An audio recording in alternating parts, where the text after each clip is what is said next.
With your spirit open and unconstricted, look at things from a high point of view.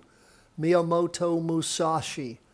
My friends, as we move toward the middle of the week, this is exactly what we teach in that training. And I'll put it at the end of today's video on backing off. That is, love to do this on Wednesdays at the close of the market.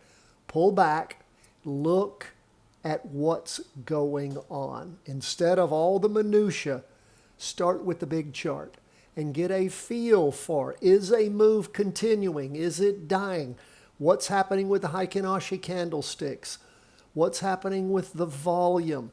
Is the average volume going up or down? How's the volume been lately on all of the charts? The trend lines, where's the weekly being violated? On what chart is it being violated? Where are things going? That is stepping back, just relaxing, opening your mind up to what's really going on. Doing that, particularly in the middle of the week, because you know we like to do our trades at the end of the week, right? Because we're going off the weekly chart. Very important to do. Of course, if you're a Patreon member, even if you're not, you can go and look back once we release to you the trade execution summary grid for the prior day. Of course, Patreon members get it for the coming day. And look at it and also use all that information, what's listed about what's happening with the Heikin-Ashi candlesticks, volume, trend lines, all of those kinds of things, putting all that together and melding in your mind what the charts are truly showing you. Okay, enough on the teaching. Let's jump into these charts. Stocks, gold, Bitcoin are up, bonds are down, exactly where bonds need to be. Now let's look at the S&P 500. Got a doji now this week for the weekly. Volume is still low. We're finished up on Tuesday. Should be moving toward that halfway mark. Maybe we'll get there. We look at where we are on the 2-day. You can see first day latest 2-day candle is weak. It's below the trend line. Now on the half day, you can see low volume, but price is moving up without conviction. Okay, it is the summertime trading zone, but pay attention to what you're seeing. We're still below the trend line. Is a decent update at 0.83%, but again, nowhere near the highs of the last 2 weeks yet. Below that trend line, we'll continue to watch as we move toward the end of the week and see if the down move continues. Now, big up day for the NASDAQ, up 1.85%, still below the weekly trend line on the 2-day.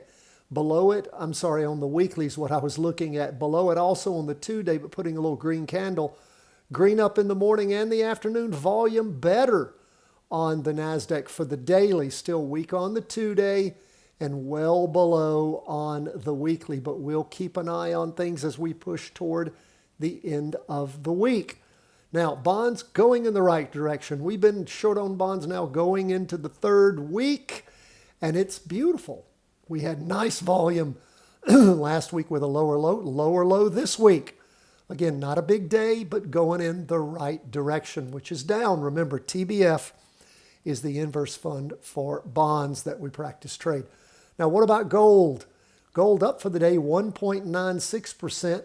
We've seen it go up before. It's still below the trend. Well, it's just below the trend line on the 2-day.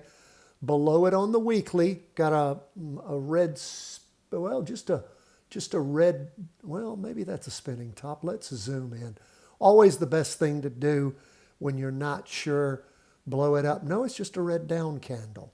No wick on top. So, again, not a lot of movement, not hitting a lower low, staying above that floor that we have seen in their support level, but is moving up. Let's just keep an eye on things up in the morning, a little further up in the afternoon, just piercing the weekly trend line on the half day. Maybe gold is going to be taking off. Can't see it yet on the weekly, but you know, the earlier charts tell us, and then it follows through. So let's keep an eye. I'd love to go long on gold by the end of the week. Don't know that that's going to happen. What do we see with Bitcoin, friends? We talked about this yesterday and zoomed in. Look at what Bitcoin is doing. It hit a low and almost had average volume there. As it starts to move up, it is moving up without conviction, but it is moving up. Going into the third week, up today, 2.03%. Again, if we look back in time, we can see where Bitcoin has made a start on some up moves, and but for the one that started back on the 6th of April, it went up for a while. You know, it went up more than one or two candles, actually went up 6. But again, this one already up 3. Is Bitcoin found a bottom where we drew this support level? Might be. We'll continue to watch it as it goes through the week. Oh, just for a little side benefit, look at Ethereum.